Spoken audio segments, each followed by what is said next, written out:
4 chilling true night shift stories you won't forget. The first story comes from someone who worked the night shift at a small manufacturing plant, the kind of place most people forget exists once the sun goes down. I was 22 at the time, fresh out of school and desperate for steady work. The only position available was overnight security and monitoring. I was wrong. The plant was massive, filled with long corridors, high ceilings, and rows of silent machines. For the first few weeks, nothing unusual happened. I did my rounds, watched the cameras, and passed the time scrolling on my phone. At first, I thought it was just a glitch. Old building, old equipment. But then I noticed movement on the screen. It was subtle. A shadow passing through one of the production areas. I leaned forward, squinting at the monitor. I grabbed my radio and called out, following protocol, assuming it was an animal that somehow got inside. I grabbed my flashlight and headed out to check. I walked down the aisle I'd seen on the camera. That's when I saw it again. This time, the shadow was closer.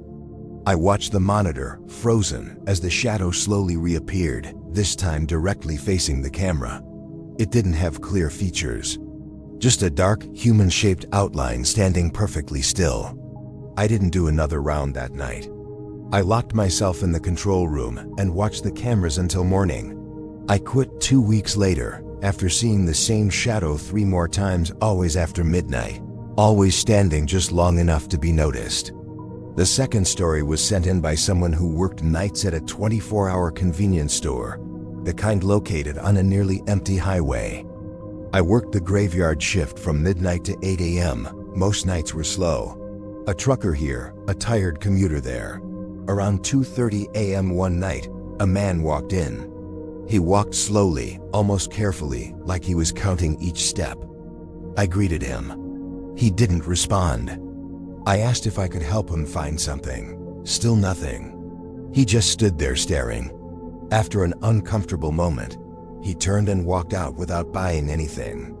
And then he stopped. He stood at the edge of the light, just before the darkness swallowed him completely. The lights flickered. For a split second, everything went dark. I told myself he had just walked away quickly. The next night, at almost the exact same time, he came back. Same clothes, same slow walk, same silence. This time, he walked farther into the store. He stopped in front of the cooler and stood there, unmoving, for several minutes. I asked him again if he needed help. His face was pale. He smiled. It wasn't a friendly smile. It was wide and stiff, like he was forcing his face to do something it didn't want to do. This time, I watched until he disappeared into the darkness. I checked the security footage later. What it didn't show was him standing in front of the cooler. According to the footage, during the time I watched him stand there, the aisle was completely empty. I quit shortly after that. When I said yes, she just nodded and said, "Did you ever see the guy who doesn't show up on camera?" The third story comes from someone who worked the night shift at a hospital, where the line between life and death is never very far away. I was a nurse on the oncology ward. It was a heavy place emotionally, but the nights were usually quiet. One night around 3 a.m., a call light went on. Room 412. I checked the chart. Room 412 was empty. I assumed it was an electrical fault and went to reset the call light. A few minutes later, the light for room 412 went on again. This time, a shiver went down my spine. I walked back, my footsteps echoing in the silent hall. I pushed the door open slowly. I stood frozen in the doorway. The voice was weak, but it was unmistakably coming from the empty bed. I backed away slowly, my heart pounding. When I told my supervisor the next day, she didn't look surprised. The fourth and final story is from a man who worked as a night auditor at an old historic hotel in the city center. The hotel was beautiful, one of those grand old places with ornate carpets and a lobby that felt like a time capsule. One night I was in the back office when the front desk bell chimed. I went out to the lobby. No one was there. A few minutes later, it chimed again. Ding. I walked back out. Still nothing. The lobby was silent and empty.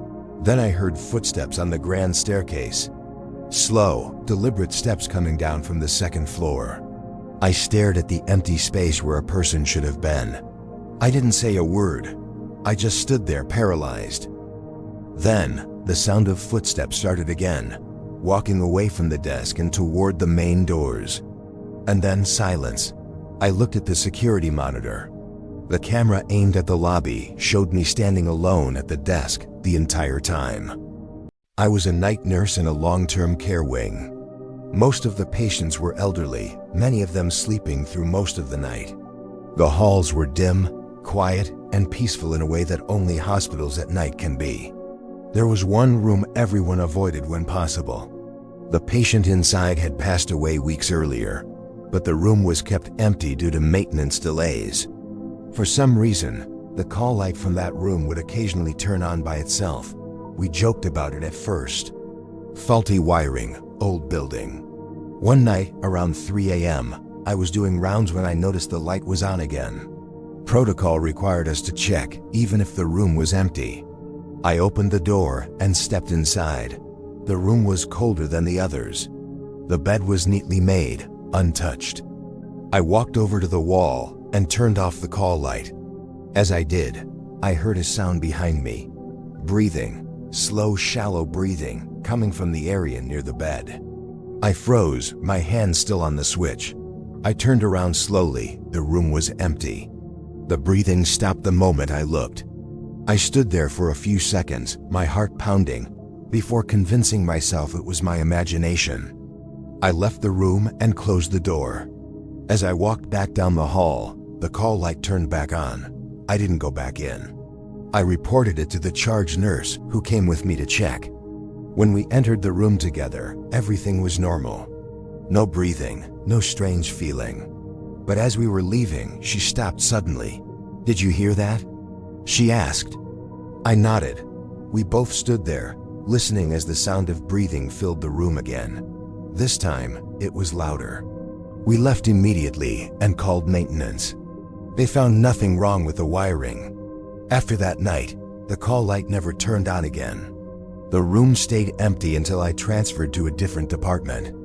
I still think about that breathing sometimes, and how real it sounded, like someone struggling to hold on to their last breath. The final story comes from someone who worked alone overnight at a small hotel on the edge of town. I was the night auditor, working from 11 o'clock p.m. to 7 o'clock a.m. The job was mostly paperwork and occasional check-ins. The hotel wasn't big, 2 floors, maybe 30 rooms, but it had long hallways and poor lighting.